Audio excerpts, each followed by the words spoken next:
qui est intéressant, un club social, c'est quoi? C'est un endroit où se mélangent les gens.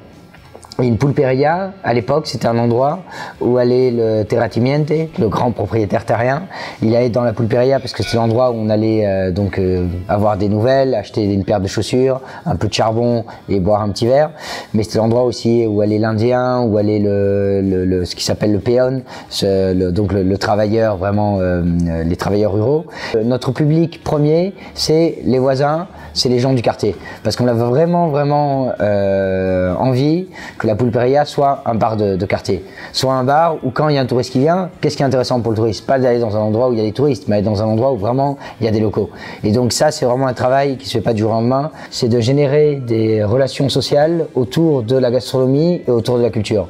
Par exemple, on a un club de jazz qui fonctionne tous les mardis. On fait des rencontres avec des retraités qui racontent un peu leur expérience à des jeunes. En fait, tout ça commence à se mettre en place petit à petit. On a fait une sélection de 700 produits de petits producteurs argentins. On est allé les visiter, on a fait des petites vidéos où il y a tous ces producteurs qui racontent leur histoire. On a donc restauré cette maison en trouvant aussi plein de vieux objets qui ont rapport avec l'histoire populaire argentine. Et c'est un peu comme un musée vivant. Mais en fait, pendant 4 ans, pendant tout le processus de restauration de la maison, on était ouvert les fins de semaine. On faisait ce qui s'appelle des choripanes, donc sur la parricha. Et on servait un peu de vin rouge juste le dimanche. Et on avait monté une grande vitrine avec toutes les pièces du musée qu'on commençait donc à trouver durant les excavations.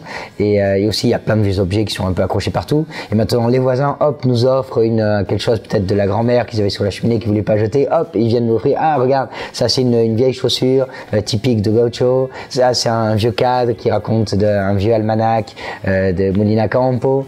Et ça c'est beau. Quand il y a vraiment des histoires qui rentrent à l'intérieur du commerce de la pulperia.